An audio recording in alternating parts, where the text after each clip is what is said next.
Para quem gosta, fazer compras é ótimo. É uma forma de interagir, divertir-se e se expressar. Mas existe um lado negativo. Para algumas pessoas, comprar deixa de ser um prazer e se torna obsessão. Compulsive shopping would fit in there with other impulse control disorders like compulsive eating or compulsive drinking, compulsive gambling, sort of the same general criteria where a person will feel preoccupied much of the time with thoughts of buying, find themselves spending more than they bargained, more than they budgeted for, or buying clearly in excess of what they need.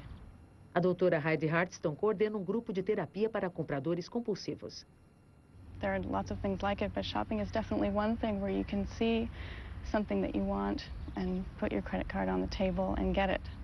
And a lot of people derive a powerful feeling or a sense of control there when they don't have a sense of control in other aspects of their lives. Heidi coordena grupo de terapia. Não vamos mostrar a identidade dos pacientes.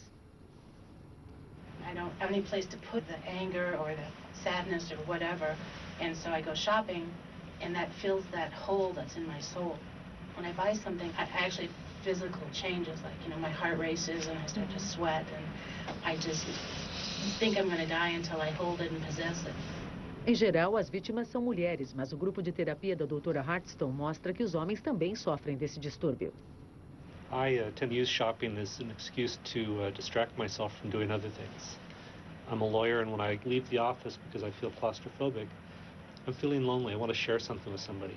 Things that I'll buy, I'm going to share with somebody in the future. I'll listen to the music with somebody. I'll watch the video with somebody. We'll discuss a book. And I guess I'm lonely. Compulsive shopping is about the buzz of buying and the buzz of owning. There's a lot of power in buying. You walk in with a credit card to any store and you can have anything you want. You can walk out of there with anything, and that's a very powerful feeling. Esta é Ada, que mora em Cupertino, Califórnia. Ada comprou tanta coisa que precisou fazer uma garagem para guardar os produtos. This is my delight room and my problem room. I'm a compulsive shopper. I knew I had a big problem when I couldn't stop buying things that I was interested in. I now have enough fabric from every place in the world, it seems like, that I could probably sew or make things for the next millennia, if I could live that long, and still would have fabric left over. Buttons. When fabric stores were going out of business, they were very, very heavily discounted for like a dime or so a card. And I basically bought whatever they had that I thought would be pretty. Ada comprou tudo isso acreditando que ficaria mais feliz. Do outro lado do Atlântico, Vivienne O'Callaghan também é compradora compulsiva, mas sua história nos mostra lado mais sombrio. I'm in the shops most of the time, and there's always something I can buy, whether it be something for the house or something for the baby, something for me. There's no discerning with my shopping. I could go into anywhere and buy absolutely anything. You see the shops either side, and you get to see the people going in empty-handed and coming out with their bags of shopping, and everyone's like happy because they're shopping, and I like that vibe. I fit in. I want this, I want that, and these things will make me feel better. They'll make me look better, they'll make me sound better. I will be better. I know that these things don't, but it doesn't stop the want. I'm disappointed about the things I've bought, not because they're not nice things, they're nice things. But as you can see from, a nice thing, why do I have a brand new sofa and the walls haven't been finished decorated, and things like that. You can't hide peeled wallpaper with a nice sofa. I'm too scared to sit down and work out what comes in and what I spend out. I haven't really that's too much. That would mean too much looking into my illness. A doença de Viviane é um vício semelhante à dependência de drogas e álcool ou à compulsão por comida. São distúrbios obsessivos. Mas como surge essa obsessão? Algumas pessoas têm uma tendência biológica para o comportamento obsessivo. Mas qualquer problema pessoal ou de relacionamento pode detonar o processo. People are losing, their spouses, their families, their homes, declaring bankruptcy, and it's causing wreckage in people's lives. Vivian teve problemas com álcool e com jogo antes de se viciar em compras. Sua obsessão por comprar causou o fim do seu casamento. When we got together, we had 2 wages coming in, which was good. And sometimes we'd go out and she'd spend all my wages in sort of one afternoon. It wasn't until we were married and had Sam, had our son, she wasn't working, so there's only one income coming in. And then it became more obvious that when she wanted to spend some money and I said no or tried to talk her out of it, she ended up spending it anyway. Os gastos de Vivian eram tão grandes que seu marido a abandonou. It was the hopelessness about the spending. It sort of got to me, and I've run out of space in my head for it, space in my head for the problem, space in my head for the answer, and I just, in the end, I decided to leave. O problema de Vivian gerou uma dívida de $30 mil. Mas ela não abandonou o vício, continua comprando.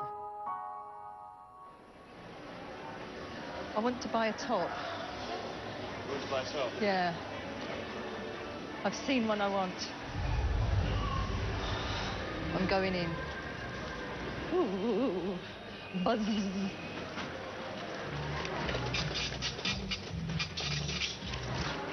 Okay, it started. This is where it starts. You see, it starts with one little thing for £1 each, and then it gets bigger. But I saw it, I wanted it. It's a high. It's a high. It's like we could have gone to the pub and had a few drinks, and I'd have that sort of same rosy glow, except felt worse in the morning for like the drink. Now I'll feel worse in the morning. It'll be a dry hangover from the shopping, but I'll justify it when I wear it and I feel great in it. And if anybody happens to comment and say I look nice as well, that will just add to, oh, well, it was okay. And everything else has been pushed aside now. Bankruptcy, any thought of paying bankruptcy, any thought of controlling my spending, completely out the window. If I don't think too much about it, this is a nice high. Vivian não consegue parar de comprar. Mas Ada logo terá ajuda. Começaram os testes de um novo remédio que pode ajudar em casos como o dela.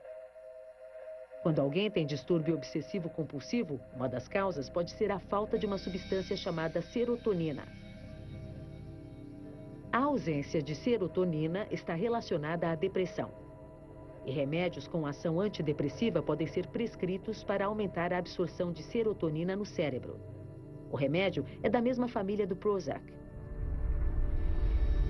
Para Ada, foi um alívio saber que sua obsessão tinha tratamento. Now that I've had the medication, I don't have a problem walking through the mall. I can see stuff in the mall, I can appreciate it, I can see stuff that I know other people will like or will remind me of someone, but I don't have to buy it anymore. Now I have the choice, and now I feel more normal.